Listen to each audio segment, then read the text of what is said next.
Olá pessoal, Coruja aqui. Este vídeo é trazido a vocês através da compra de um usuário anônimo, e eis o que ele tem a dizer. Olá Coruja segue um tema que andei pensando nos últimos meses. Por que praticamente só o casamento de algum amigo é um evento capaz de reunir pessoas que não se veem faz tempo?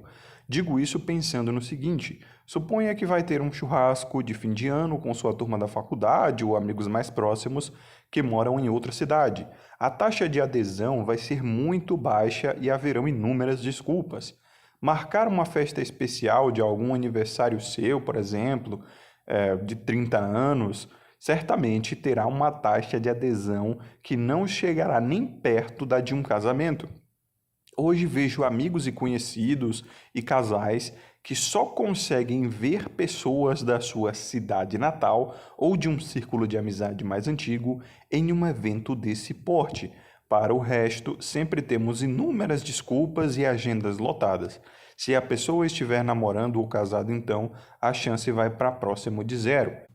Ora, Anônimo, muito obrigado pela compra e muito obrigado a todos vocês que compraram assuntos de vídeos.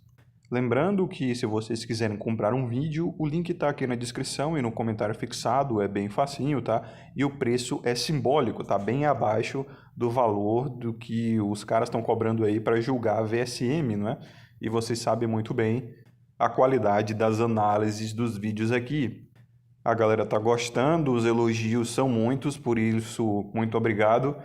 Então, vamos ao vídeo, não é?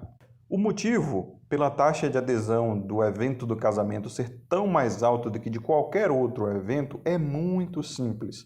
Ginocentrismo. Isso é óbvio, né? Agora, como o ginocentrismo opera nisso aí, né? Eu tenho uma playlist do meu relato sobre o casamento, né? Eu fui a um casamento recentemente, eu acho que tem 1 ou 2 meses, e fiz um relato do que eu vi lá. Eu vou deixar essa playlist na descrição, inclusive esse vídeo aqui vai estar nessa playlist, né, compondo o quarto vídeo dessa playlist. E nesses 3 vídeos do relato do casamento, eu mostrei como toda a simbologia por trás do casamento é totalmente ginocêntrica, né? Tudo que está ali, desde o buquê de rosas, né, o tema branco, as decorações e tudo mais, foram organizadas para serem um culto ao ginocentrismo. E é claro que nesse vídeo eu vou fazer adendos a essa observação. Então, vamos explicar rapidamente o porquê o casamento é o evento com mais taxa de adesão que existe. Primeiro, observe. A taxa de adesão, em proporção entre os seus amigos e colegas solteiros, é muito menor do que entre os seus amigos e colegas casados, namorando, enfim, em relacionamento. Isso você pode observar, tá? A próxima vez que você for num casamento, ou se você pegar um casamento aí da tua memória que você participou, pode ver que, em proporção, os solteiros faltam mais que os homens casados, ou se relacionando em qualquer nível, né? E o motivo disso também é bem óbvio, né? O solteiro ele não deve porcaria nenhuma a ninguém. Ele só vai no casamento se ele tiver vontade, se ele tiver disposição de tempo, se ele quiser, não é? Já o homem que é casado, o homem que se relaciona, ele frequenta o casamento muito mais por pressão da parceira, né? A parceira influencia esse homem a participar desse casamento, mesmo que ela não conheça ninguém naquele casamento. Mulheres adoram casamento, tá? Elas se comovem muito com casamento. E até mesmo as feministas mais radicais acham lindo e choram em casamentos, por incrível que pareça. Elas adoram esse evento, sabe por quê? Porque elas sabem que é a vitória da colmeia. Elas sabem que, ao se casar, uma mulher literalmente zerou a vida, principalmente com as leis draconianas que nós temos hoje, né? Com o sistema de extorsão, que é a vara de famílias e a partilha de bens. Sistema criminoso e mau caráter que está configurado aí nas leis de relacionamento, não só culturais, mas as federais, não é mesmo?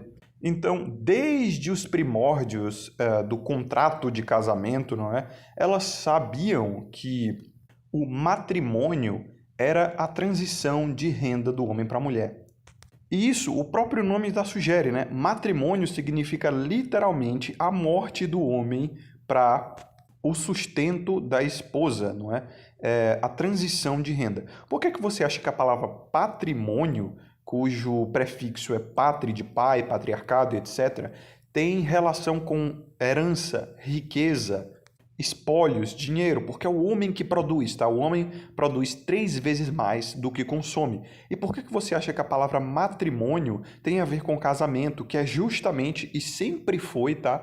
A transição de renda, a transição de patrimônio do homem para a mulher. É literalmente a morte financeira de um homem para dar a vida financeira a uma mulher. A transição de renda, isso sempre existiu, tá? Desde os primórdios do casamento.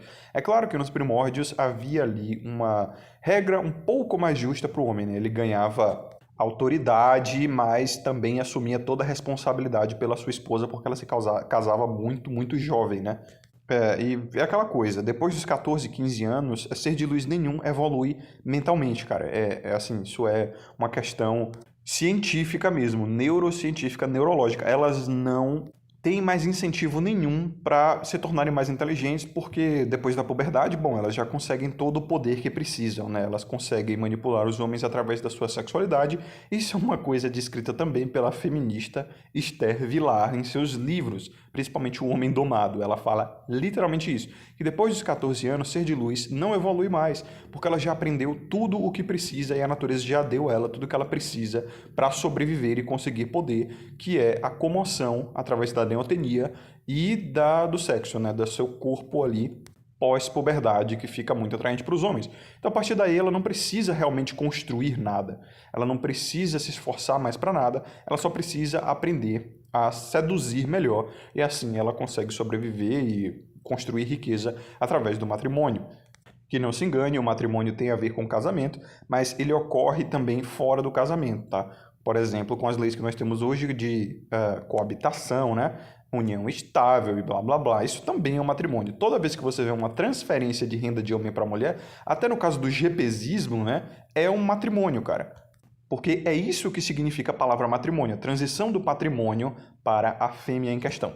Então, nos primórdios do casamento, era muito comum que a moça se casasse, veja só, com 14, 15 anos de idade, justamente quando ela recebia assim, a sua puberdade, né? Os benefícios da sua puberdade, e estava passando pela menarca, né? Que é a primeira menstruação que denotava ali a fertilidade.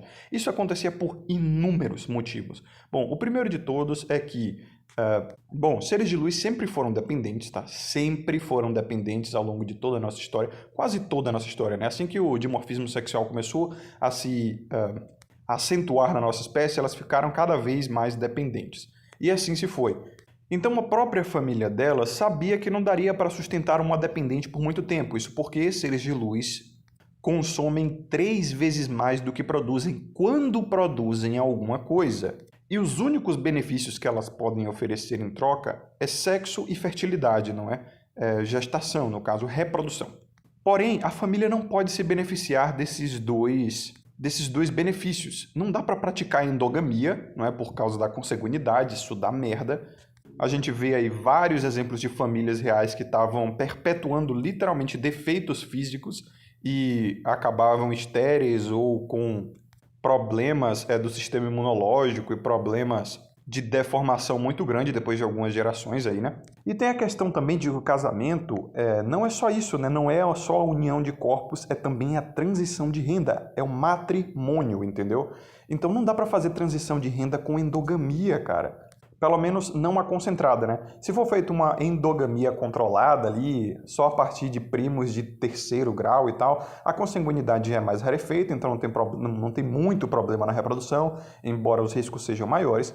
E também há uma transição de renda, não é? Porque se, por exemplo, houver uma endogamia muito próxima de casar com primo de primeiro grau, com tio, com irmão, não vai haver transição de renda porque está todo mundo ali na mesma linha de riqueza, não é? A riqueza está muito próxima. Como é que você vai transitar a tua riqueza para a tua prima, para a tua sobrinha, se está todo mundo ali praticamente no mesmo negócio, né?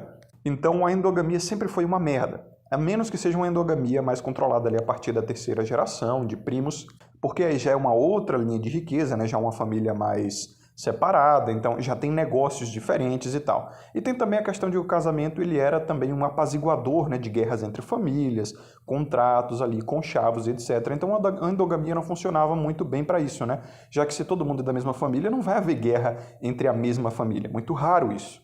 Então, o casamento ele era isso, né? Um conchavo ali entre famílias, um fechamento de negócios, etc.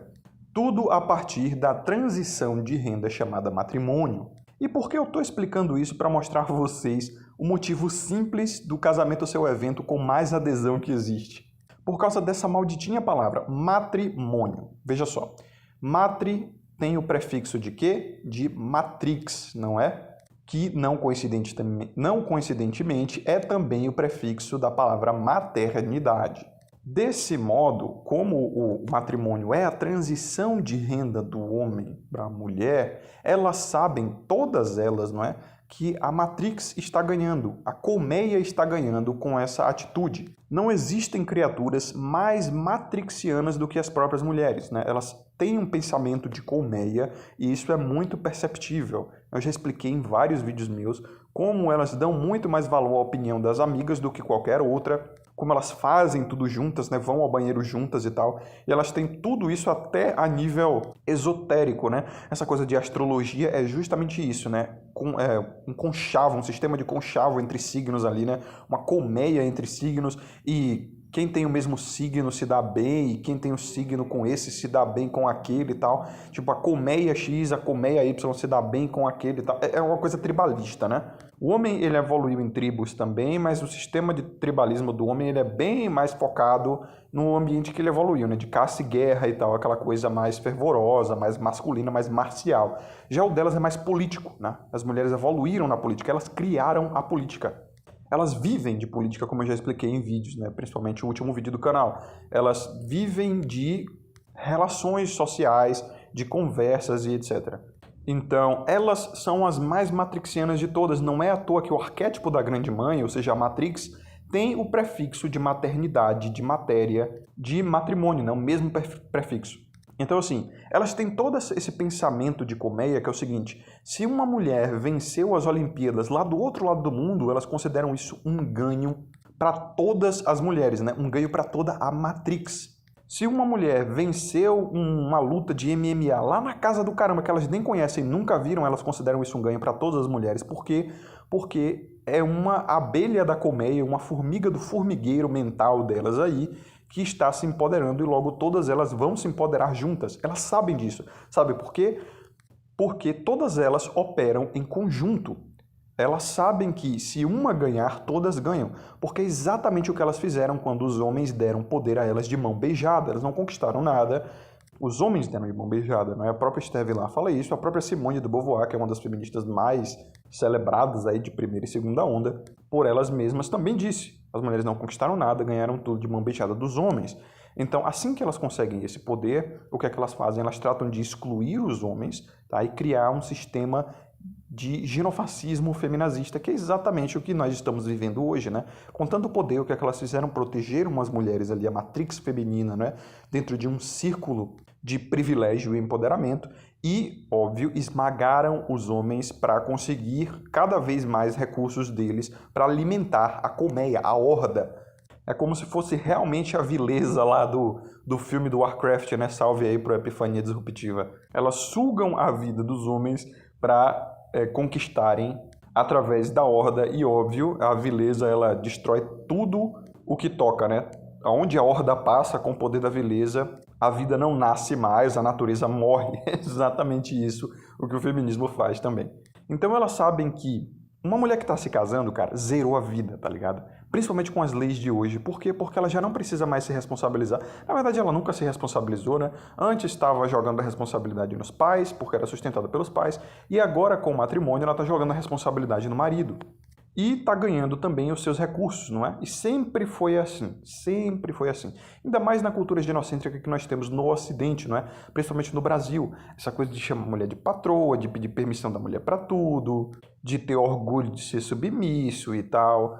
Então, além de receber o dinheiro de um escravo, ela está ganhando esse escravo. O cara vai servir ela e tudo mais. E não se enganem, tá? Essa cultura de chamar a mulher de patroa e de ser submisso não é exclusiva do Brasil. É aqui no Ocidente inteiro. Nos Estados Unidos, na Europa, a gente literalmente foi consumido pelo ginocentrismo, que na verdade é natural, né? Sempre existiu. Existe realmente uma pendência emocional dos homens para se sentirem dominados por uma mulher, porque, bom, são formigas operárias. Eu confirmo isso a vocês, né? O homem ele se sente validado por receber ordens da amada. Ou seja, ele tem um incentivo biológico para se sentir feliz nessa condição. Se não tivesse, seria natural que os homens odiassem isso, né? E o que a gente vê aí é mais homens procurando caírem na arapuca do casamento e dos relacionamentos aí e acabar servindo. Então elas automaticamente sabem disso, né? Instintivamente, subconscientemente ou inconscientemente mesmo, elas sabem que o homem tem esse incentivo, essa carência, essa libido alta, essa vontade de cair nessa arapuca, que o homem não valoriza a riqueza, né? Ele não valoriza dinheiro, ele usa o dinheiro e a riqueza como meio para conseguir validação feminina, para conseguir sexo, reprodução e tudo mais. Elas sabem disso e usam o homem como meio para conseguir essa riqueza, entendeu? E através do acesso a essa riqueza, elas criam ali um sistema de empoderamento da colmeia, né? Então todas elas ganham. Daí por essa celebração do casamento, essa celebração aí que até as feministas mais radicais adoram, né? Porque elas sabem, elas mesmas aparelharam através do sistema de bem-estar social, o Estado populista, leis draconianas e toda uma cultura misândrica e ginocêntrica, não é? Ao redor, principalmente, dos relacionamentos. Então, como acesso a isso, como acesso à partilha de bens, vara de família, o sistema de pensão e tudo mais, elas sabem que muito provavelmente se elas conseguirem um cara de classe média alta, é possível que ela nunca mais precise trabalhar na vida, tá ligado? Então, as mulheres que estão indo celebrar o casamento, elas estão com isso em mente. É claro, subconsciente, inconscientemente, uma coisa mais primitiva, né? É automático. Elas estão celebrando a vitória, a zeração de vida mesmo, o Game Shark da vida, que aquela mulher, a esposa, está ganhando, como também elas estão celebrando uma vitória para a Matrix, ao arquétipo da grande mãe. A Matrix é justamente isso, não existem seres mais matrixianos do que as próprias mulheres. Por que você acha que a gente chama um homem blue pill matrixiano um cara que é o quê? Mangina, que é cavaleiro branco, que é tradicúmer, que é miqueinha? Porque o cara tá enfiado até o talo na buça da grande mãe.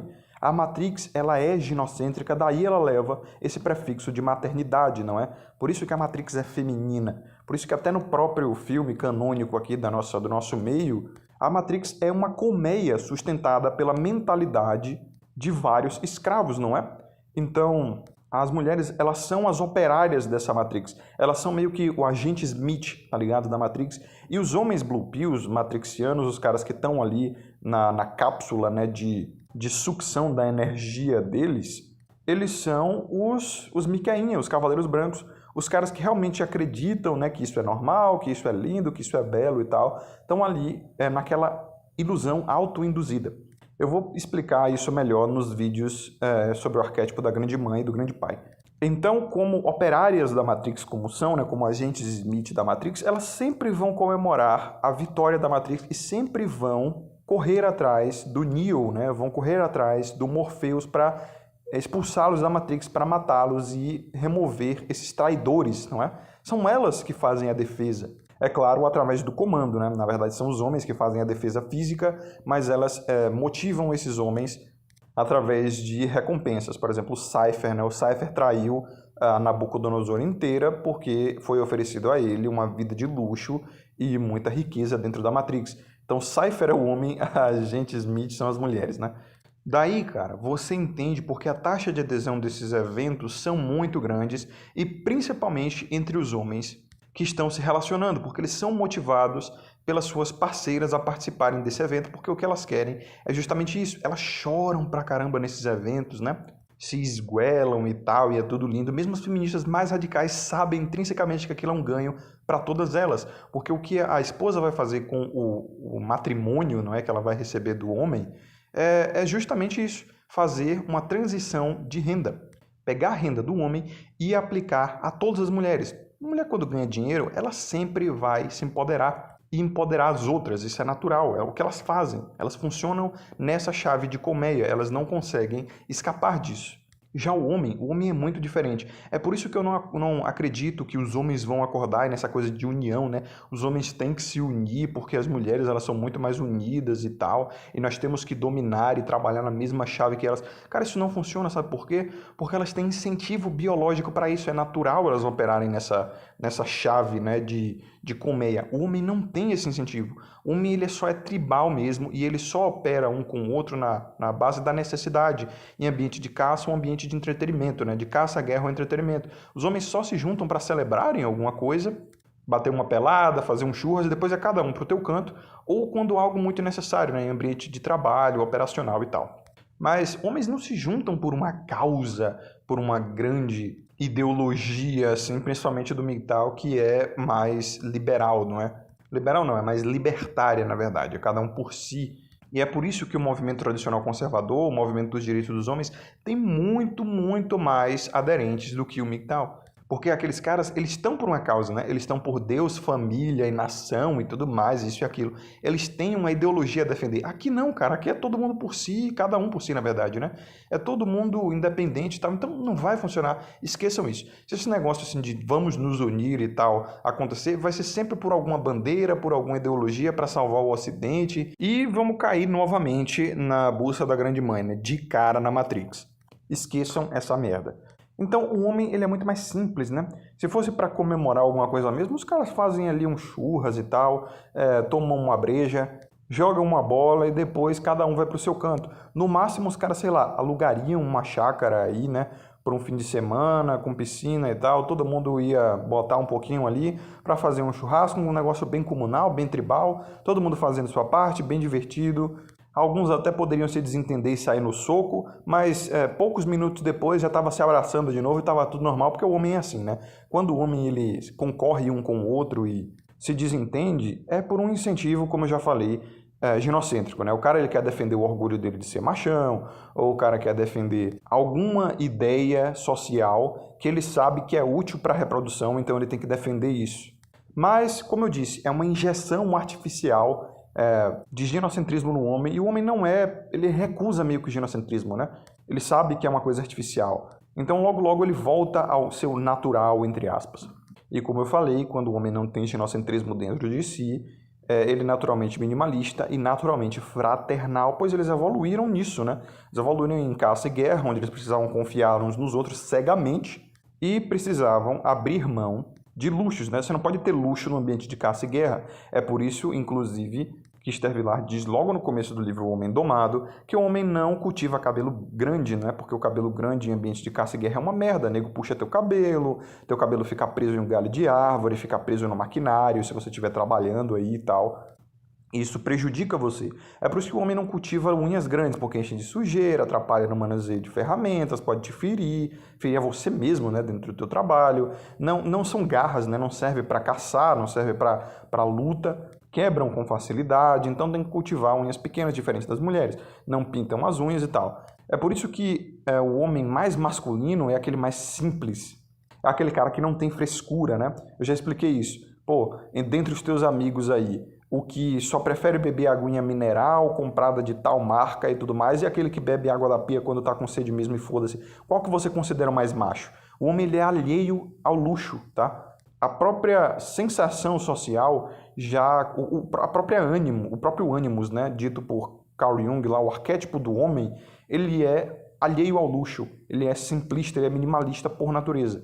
O homem ele só procura luxo quando ele está em contato com seres de luz, porque os seres de luz já têm permissão social, o arquétipo da ânima, né, que é o do feminino, tem permissão social, na verdade até uma certa obrigação de ser luxuosa. Tipo, eu só uso shampoo de tal marca, eu só saio de casa se eu estiver bem perfumado, eu só bebo água de tal tipo, eu sigo uma dieta, na verdade, né, extremamente requintada e tal. Isso as mulheres não só têm permissão para fazer, como em muitos casos elas são positivadas a fazer, né, são influenciadas a fazer. Então o luxo é uma característica exclusivamente feminina na nossa sociedade. O homem não pode se dar ao luxo, o homem ele tem que ter cabelo curto, por isso que quando você vê um cara de unha pintada, cabelo longo, maquiagem, essas coisas que não são operacionais, que na verdade dificultam a operação, é uma coisa muito sabe, você fica aí, esse cara aí, essa coca é fanta e tal. Isso aí não é macho, entendeu? Por isso que eu digo, o homem ele só busca riqueza quando ele está enfiado no ginocentrismo. Quando ele não tem incentivo para isso, ele é minimalista por natureza.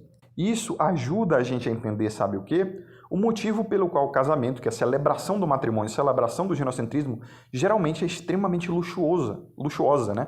É extremamente gastadeira pra caramba e extravagante. Um casamento hoje de classe média, cara, tá 20 mil conto, cara. Tá o preço, assim, de um carro popular ou até mais caro. Casamento, assim, de classe média real no Brasil, né? Porque você tá ligado que a classe média, assim, no Brasil é tipo 10%, no máximo 20% da população, não sei exatamente. Mas a grande maioria, meu irmão, é classe baixa, é pobre. Então, assim, casamento de classe média, cara, é extravagante pra caramba. Até de classe baixa, né? Até a galera de classe baixa assim, faz das tripas coração para conseguir fazer um casamento extremamente requintado, até acima da própria capacidade financeira, né? Pega empréstimo e tudo mais, porque a classe baixa sempre vai querer imitar as classes de cima. Então, a família assim que tem uma condição de renda inferior sempre vai querer aspirar a fazer uma festa de classe média. E daí pega empréstimo, e daí vende tal coisa para fazer o maldito casamento, que é um evento que dura, assim, literalmente uma tarde, e assim, vão 20, 30 mil reais brincando. E daí você entende que quando a celebração do homem ali é uma coisa bem mais simples, todo mundo vai pro bar, bebe umas cervejas, cada um gasta 100, 150 conto, quando muito, não tem muita frescura. Agora, quando é comemoração de mulher, meu irmão, é claro, com a grana do homem, né, obviamente, ou então da grana da família do homem, porque antigamente, né, o dote era dado pela família da esposa, daí esse negócio bem dotado, né, tinha a ver com dinheiro. Depois, em épocas mais ginocêntricas e mais sexuais, começou a falar a respeito do tamanho do pênis do cara, mas o dote era realmente a grana que o cara recebia, porque a família da esposa estava se livrando de um fardo, né? A filha era um fardo para sua família. Pois, como eu disse, é natural a regra que seres de luz consomem 3 vezes mais do que produzem quando produzem alguma coisa, e o maior valor feminino que é a reprodução e o sexo, a família não pode se beneficiar, né? É imoral, é antiético e inútil, no fim das contas. Não tem transição de renda e a endogamia é uma merda por causa da consanguinidade. Então, a família, assim, tratava logo de se livrar da filha, né? Porque ela era uma dependente e tal, então passa aí essa responsabilidade para outro homem, dá a ele aí, óbvio que ele está assumindo responsabilidade, né? Dá a ele total autoridade, dá a ele um dote, paga a ele todo o casamento e tal, e vai ser feliz, cara. Controla essa guria aí, faz dela tua esposa, faz dela o que quiser. Muito obrigado por tirar esse fardo dos meus ombros, né? E vá viver tua vida. Mas hoje não, em épocas mais ginocêntricas é óbvio, quem paga tudo é o homem ou a família do homem. Então, daí toda essa celebração, né? E, cara, tudo no casamento é extremamente ginocêntrico. Veja só, o símbolo da aliança, né, o símbolo do contrato de casamento é o que? É um anel. O anel tem toda a simbologia feminina, né? Não é à toa que tem até uma conotação sexual com isso, né? Mas isso aí é bobeira, né? A simbologia do anel realmente é que é um adereço exclusivamente feminino. Cara, homem não pode usar anel porque ele é operacional. Anel atrapalha, entendeu? E a própria Esther Vilar diz isso logo no começo do Homem Domado. Ela fala que a aliança é a demonstração ginocêntrica de que o homem ele já tem uma dona. Então ele recebe um adereço exclusivamente feminino, porque o homem não pode ter anel, né? Porque o homem trabalha com as mãos e anel dificulta as coisas, pode ficar preso, pode queimar, pode arder, pode ferir o cara ali na hora do trabalho. Então o homem não pode ter anel, pulseira, colar, a roupa tem que ser cheia de bolso, né, para botar as ferramentas, e tem que ser cinza ou preta para disfarçar a sujeira, cabelo curto, unhas curtas e tal. Então o homem tem que ter realmente aquele arquétipo de escravo, né? Então quando ele recebe o anel, é uma simbologia de que o cara tá castrado mesmo, né? Tanto que era até um tipo de anel também que era usado nos escravos quando o senhorzinho saía, botava um anel no pênis do escravo para que ele não comesse a sinhazinha, né? É um símbolo de castidade também. Então, a aliança ser um anel é um símbolo de castração, cara. É um símbolo de que é como se fosse uma coleira mesmo, né? Tanto que chamam que é a coleira do otário, o bambolê de otário no dedo, aqui na minha região. E é um adereço exclusivamente feminino, ou seja, já é um símbolo de ginocentrismo ali. Então, toda essa comemoração faz parte, cara. Tanto que as mulheres elas são obcecadas com isso, elas são completamente obcecadas com relacionamento. Mesmo as que se dizem mais, entre aspas, né, independentes, empoderadas e tal, elas estão sempre fofocando É sobre quem ficou com quem, sobre quem pegou quem, né? Os blogs e revistas e canais aí de fofoca sempre falam isso. O relacionamento de tal atriz com tal ator, com tal astro e tal, e blá blá blá. É sempre isso, né? É sempre relacionamento, elas só falam disso. Ah, eu peguei quem, eu fiquei com quem, ou aquele homem está correndo atrás de mim, aquele homem que eu estou ficando. Elas sabem que são dependentes e elas são dependentes de homem. E é por isso essa obsessão com relacionamento, né? Elas sabem que não existem quando estão sozinhas, né?